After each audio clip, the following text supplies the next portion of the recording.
6 Mile Creek, a small battle, a big reminder.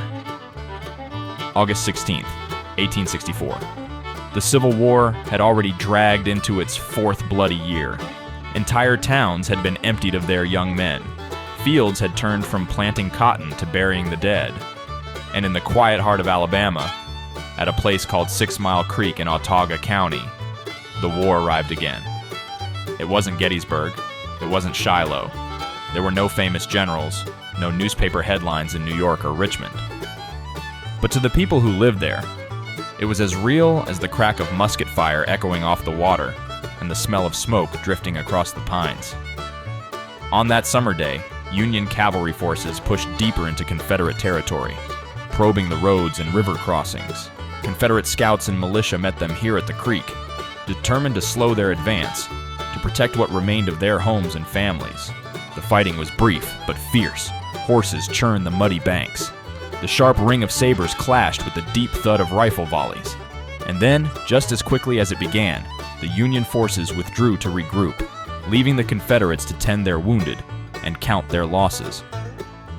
For the larger war, it was a skirmish, a footnote in the history books.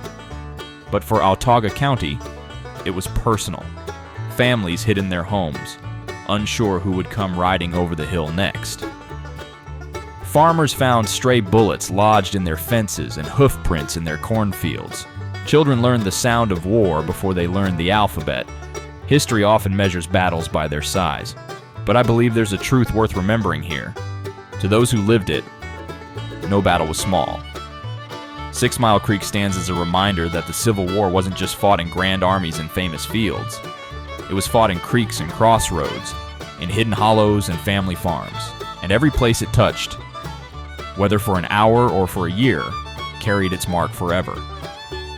So today, as we remember August 16th, 1864, let us not only recall the generals and the strategies, let us also remember the farmers turned soldiers, the mothers who prayed over the sound of gunfire, and the children who grew up too fast in the shadow of war.